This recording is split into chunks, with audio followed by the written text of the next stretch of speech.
Now listen, it's not fair, but please don't be embittered by this fact, that without having done a lick of work, without having spent any time in class, without once walking into that library, in order to have anything to do with the graduating class of Harvard, its faculty, or its distinguished alumni, I make a damn good living playing someone who did.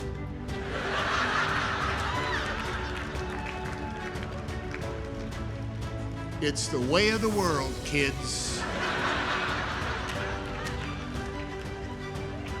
On behalf of all of us who studied for 2 years at Chabot Community College in Hayward, California,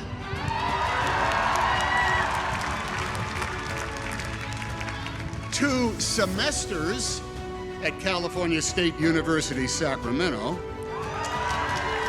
and for 45 years at the School of Hard Knocks, earning a Bachelor of Arts degree in one damn thing after another.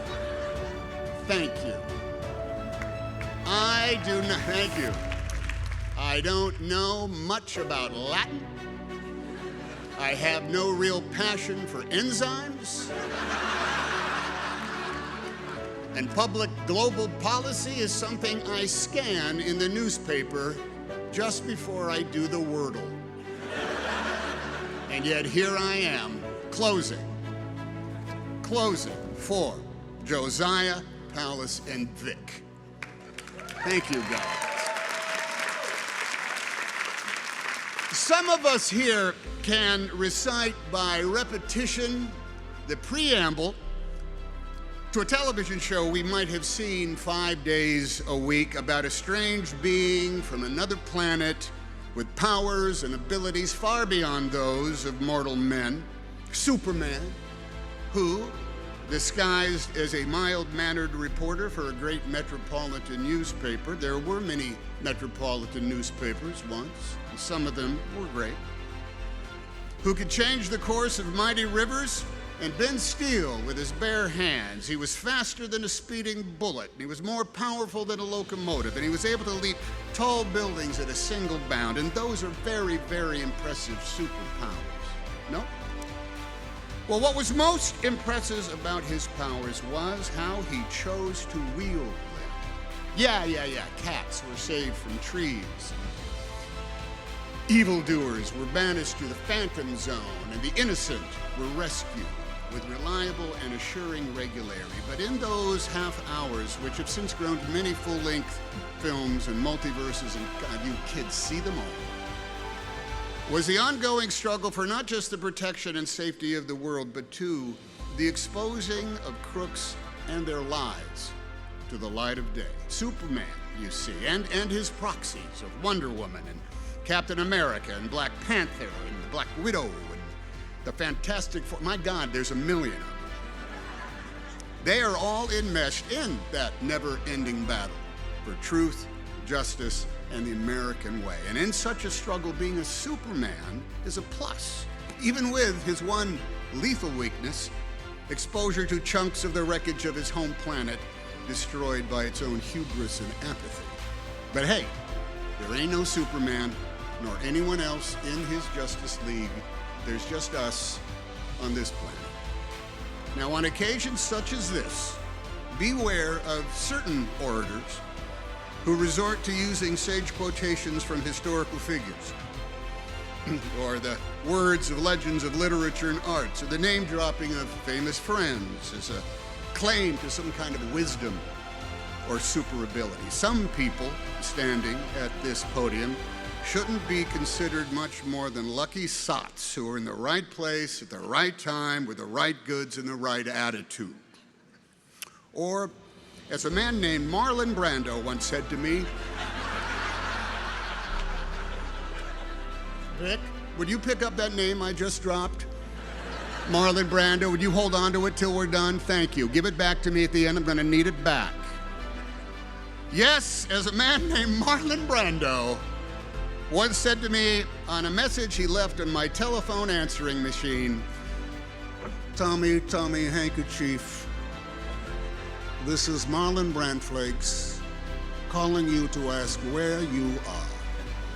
Then later, he told me that when he was a young man and registered for the draft, he filled out the form for his name and age, but when it came to his race, he wrote human.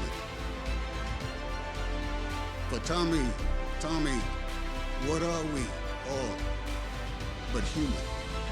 Yeah, we are all but human. Now, as an armchair historian who reads nonfiction for pleasure,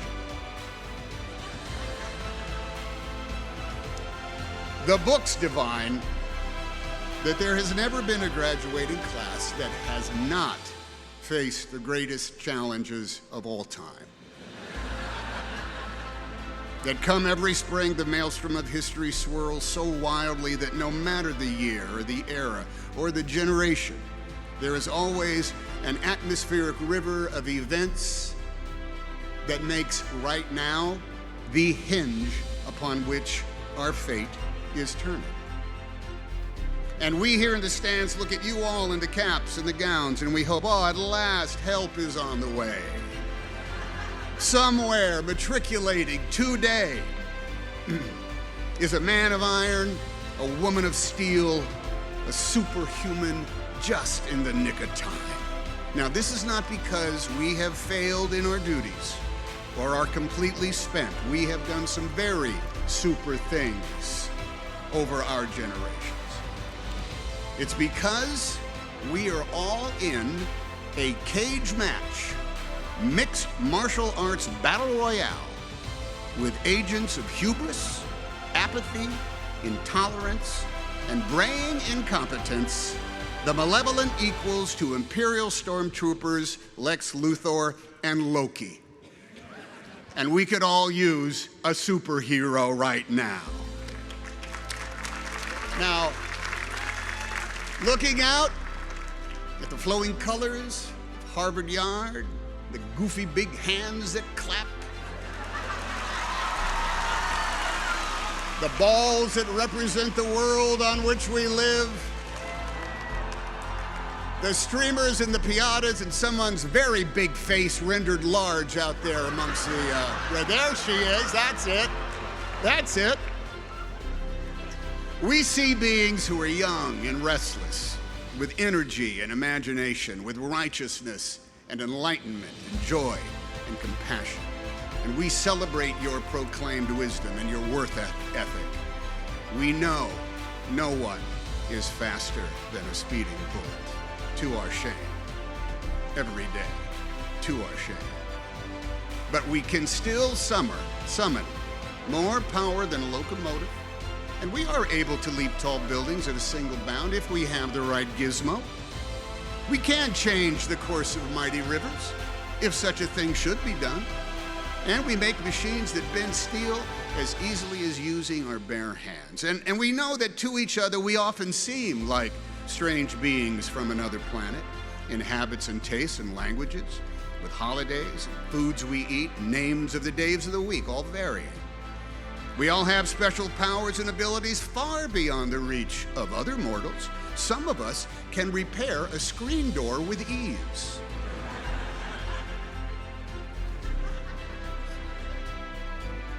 Some of us can take care of a 5-year-old kid and a toddler for 24 hours a day and never stop loving them.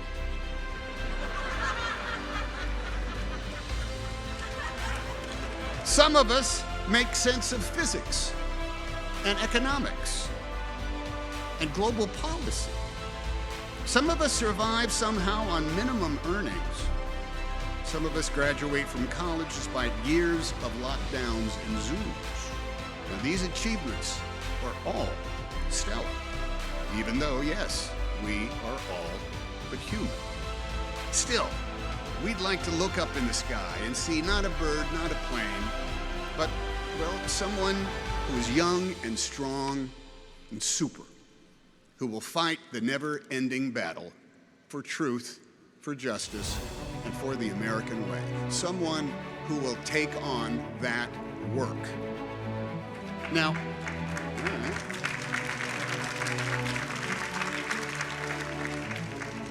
Now, a kooky uncle once said to me, "We should all stay in school as long as we can because the moment we graduate, we have to work every day for the rest of our lives." Now, that uncle was, a bit bitter, but he was not wrong. We all get to complain about the man, and we all have debts we gotta pay. And we're all entitled to a day off to lay about. But the work that is called for, that we must do, has no expiration date. It is the construction of our more perfect union.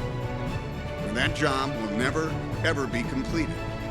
It's one that requires rigorous attention, unfading wherewithal, and all hands. The work is the keeping of the promises of our promised land, the practice of decency, the protection of freedom, and the promotion of liberty for all, with no exceptions. And man, that takes on a lot of work. It's work that is done on multiple job sites every single day, and you can call each of them the battle for truth, justice, and the American way. Yes, the American way. The American way is exampled in both plain sight and in subtle attitudes, in moments of routine exchange and in broad expectations.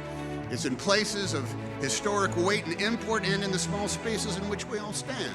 The American way can be exampled when you respect the law and the rights of all, because if you don't, who will? When your food is brought to you and you thank the server, because if you don't, who will? When you pick up the litter that has missed the recycling bin, because if you don't, who will? When you vote your conscience and make sure your neighbor has the opportunity to do the same with theirs, because if you don't, who will?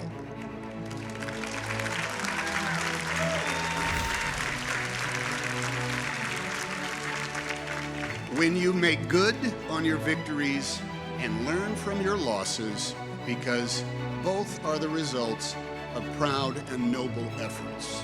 If you don't, who will? The American way was first proposed not far from here, when subjects of a king demanded more control over their lives than that dictated by someone else's definition of providence. At the same time, women had no legal recourses. An entire segment of the population had been taken from their homeland and enslaved to work as chattel regardless of their age. And the original inhabitants of this continent, from sea to shining sea, the only ones who carried the DNA of America, were considered subhuman. Yet even with such paradox was written down the how-to. How to establish justice, ensure domestic tranquility, provide for the common defense, promote the general welfare, and secure those blessings of liberty for ourselves and our posterity, no matter as time and conflict and the institutions of our democracy would determine our gender, our race, our creed, our color, our chosen deities, or who we love. For it is our manifest destiny to pursue our own happiness. All of us, no exceptions, are entitled to the inalienable rights of liberty and freedom because we live in the United States of America.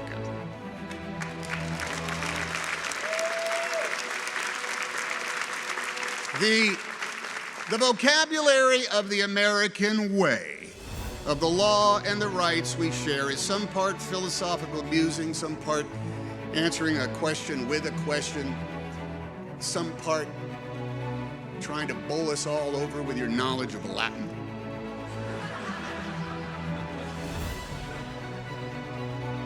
Some part answering the question with a question, and the rest is all practical. It's even physical, and it's certainly tangible. It's the language of telling the truth.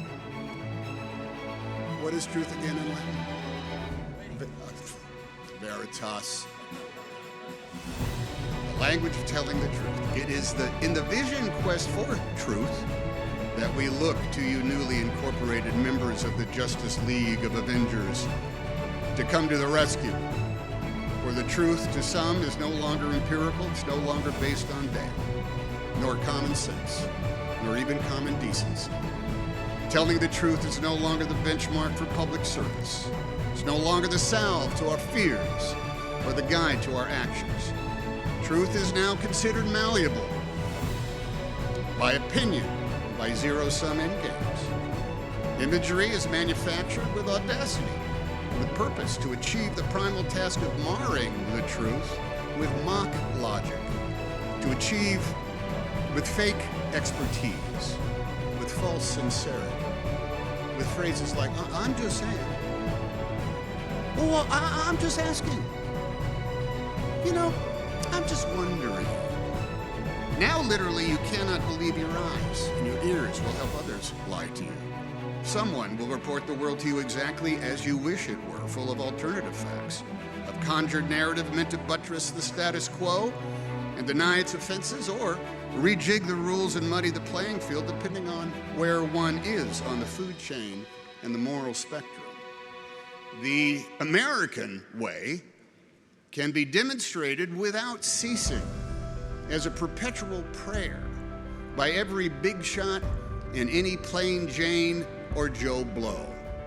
Justice can be an everyday pursuit, case by case, with both lightning speed and the slow, inevitable effect of gravity. Truth, though, truth feeds up in the high country, as elusive as serenity, yet as certain as the North Star and the Southern Cross.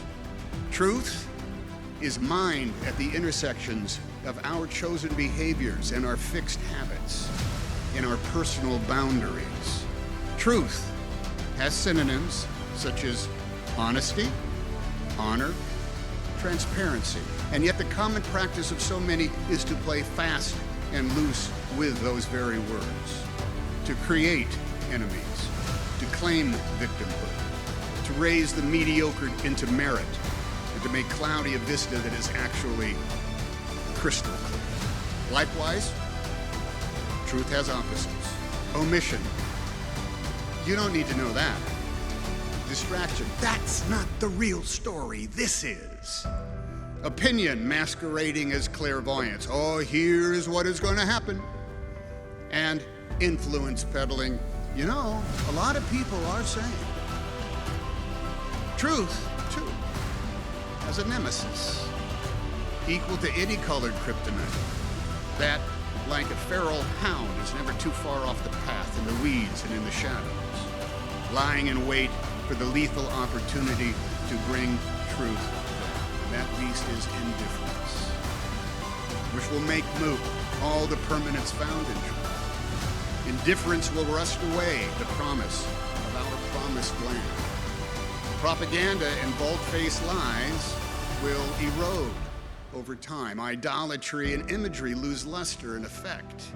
Ignorance and intolerance can be replaced by experience in the wink of an eye, but indifference will narrow the vision of America's people and make dim the light of Lady Liberty's symbolic torch.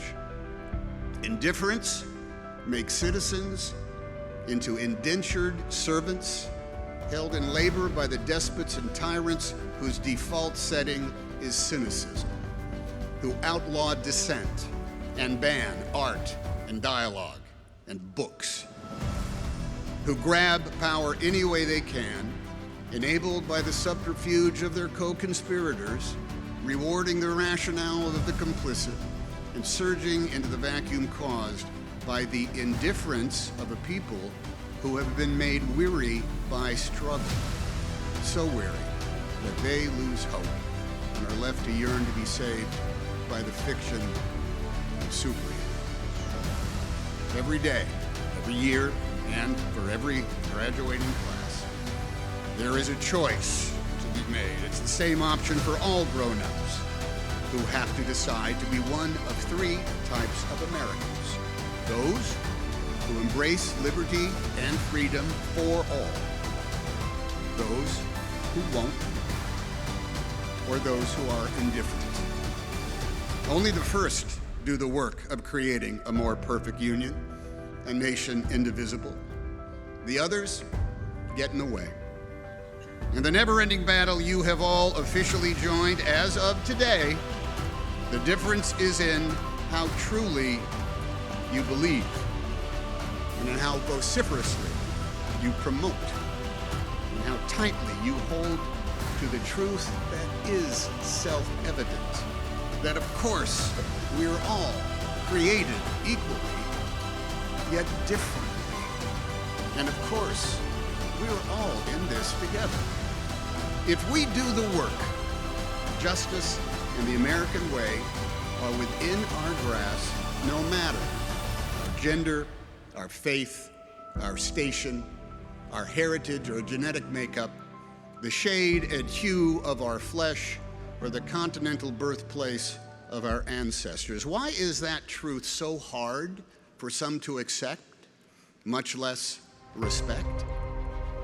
If you live in the United States of America, the responsibility is yours, ours.